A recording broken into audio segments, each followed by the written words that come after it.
आप सबका आपके अपने YouTube चैनल की कथा टीवी पर मैं मीनू शर्मा स्वागत करती हूँ। सभी को मेरा राधे राधे। ओम नमो भगवते वासुदेवाय नमः।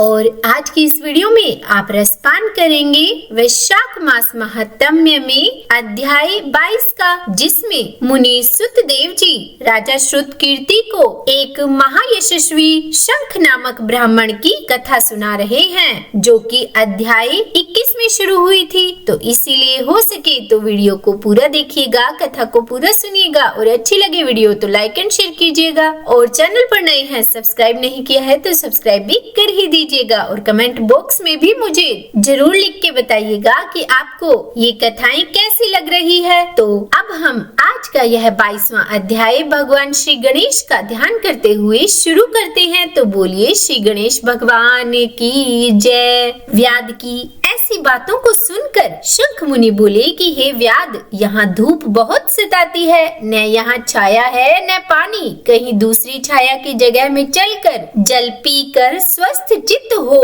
तेरे सामने मैं विष्णु भगवान के माधव मास का महात्म्य यानी कि वैशाख मास का महात्म्य कहूँगा, जो कि पाप नाशक है। उसका मैं पूर्ण विस्तार से तुम्हारे सामने वर्णन करूँगा। तब मुनि की ये बातें सुनकर व्याध वहाँ से थोड़ी दूर पर एक निर्मल सरोवर पर ले गया, जहाँ पर जल के जीव बगुला, राजहंस आदि तथा मगरमच्छ आदि सरोवर में शोभा दे रहे थे। और कुमुदिनी, कोकनद आदि अनेक प्रकार के कमल भी शोभा दे रहे थे। भोरे गुंजार कर रहे थे, पक्षी कलरव कर रहे थे। किनारे पर बांस के वृक्ष तथा बड़, कदम्ब, इमली तथा सुगंधित वृक्ष आदि चारों ओर सुशोभित हो रहे थे। वन में हाथी, हिरन, शुकर, सिंह, सुर, गाय, खच्चर आदि विचर रहे थे और बंदर, लंगूर आदि छलांगे मार रहे थे। प्रचंड पवन के वेग से वृक्ष झुके हुए थे। तब मुनि ने उस रमणीक सरोवर में जाकर सबसे पहले स्नान किया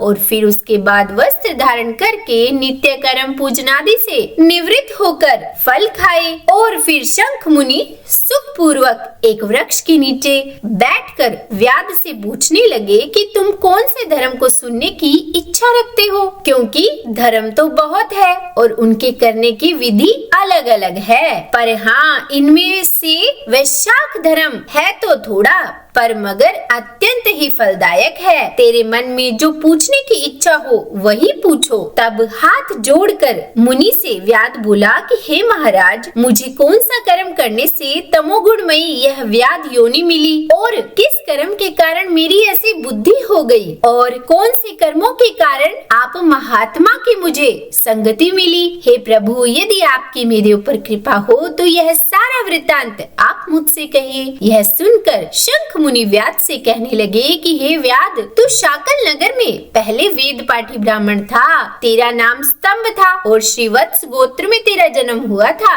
सुन, उस समय तेरा वैश्य से प्रेम था और उसी की संगति के दोष से तू नित्य कर्मों का परित्याग करके शूद्र के समान घर आता था, और इस प्रकार तूने आचारहीन होकर धर्म क्रिया को त्याग दिया। किंतु तेरी स्त्री ब्राह्मणी बड़ी ही रूपवती थी। वह वैश्य सहित तुझ नीच की सेवा किया करती थी और तुम दोनों की ही आज्ञा में लगी रहती थी।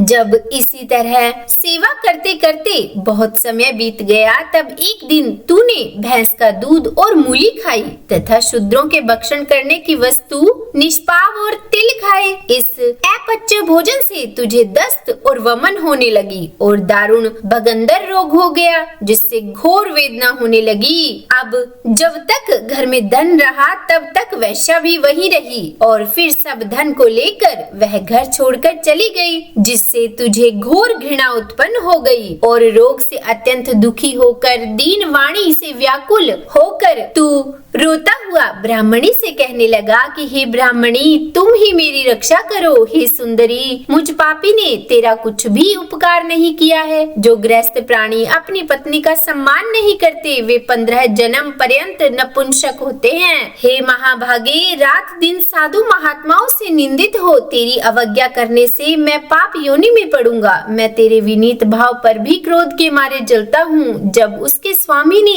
ऐसा कहा तब वह हाथ जोड़कर बोली कि हे कांत, आप मेरे प्रति दीनता तथा लज्जा मत करो। मैंने आपके ऊपर कभी क्रोध नहीं किया है। मैंने पूर्व जन्म में ही पाप किए होंगे और उन्हीं की वजह से यह दुख मुझे इस जन्म में मिला, इसीलिए मुझे उनको भोगने में कुछ दुख नहीं है। ऐसे दुखों को सहन करे वही साध्वी स्त्री और उत्तम पुरुष है। अपने पिता और भाइयों से धन लाकर वह शीर्षाई विष्णु भगवान की पूजा और तेरी सेवा में दिन रात लगी रही। दिन रात मल मूत्र धोकर शुद्ध करके और तेरे जो कोड़े पड़ गई थी उन्हें धीरे धीरे निकालती। रात दिन नींद त्याग करके तेरे दुख में ही दुखी रहने लगी और एक बार बोली कि हे पितृेश्वरों, तुम मेरे पति की रक्षा करो, रोगहीन और पाप रहित करो। और माँ चंडिका श्री गणेश भगवान और शनिश्चर जी से प्रार्थना करती थी कि मेरे पति निरोग होकर 100 वर्ष तक जीवित रहे।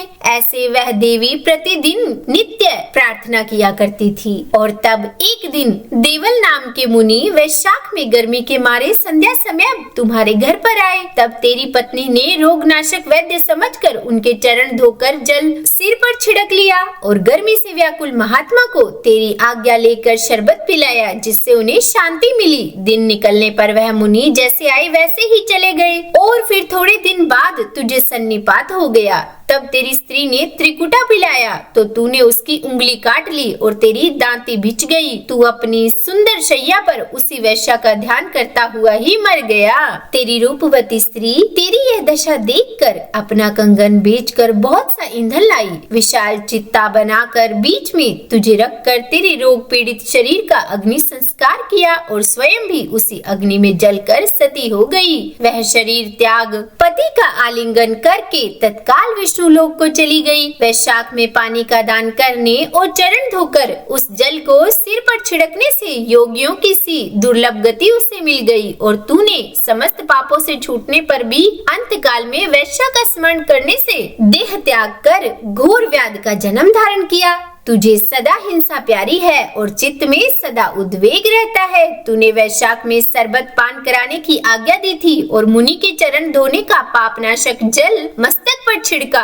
उसी कारण तेरी ऐसी बुद्धि हुई और तुझे सत्संगति प्राप्त हुई, जिससे तूने संपूर्ण सुखों के हेतु धर्म पूछे। और इस प्रकार तेरे पूर्व जन्म के किए हुए जो पाप और पुण्य कर्म है, मैंने दिव्य दृष्टि से देखकर तुझे सब बतला दिए हैं। अब और जो कुछ भी तुझे गुप्त वार्ता पूछनी हो वह तू मुझसे पूछ। तेरा मन शुद्ध हो गया है। हे महामते, तेरा कल्याण हो। तो बोलिए विष्णु भगवान की जय। आज का यह अध्याय यही संपूर्ण हुआ। अब इसके आगे का वृत्तांत हम कल 23वें अध्याय में जानेंगे। तो उम्मीद करती हूँ कि वीडियो आपको पसंद आई होगी। अगर अच्छी लगी हो वीडियो तो लाइक एंड शेयर कीजिएगा और चैनल पर नए हैं सब्सक्राइब नहीं किया तो सब्सक्राइब भी कर ही दीजिएगा। और हर पल हर सांस के साथ जपते रहिए राधे राधे राधे राधे।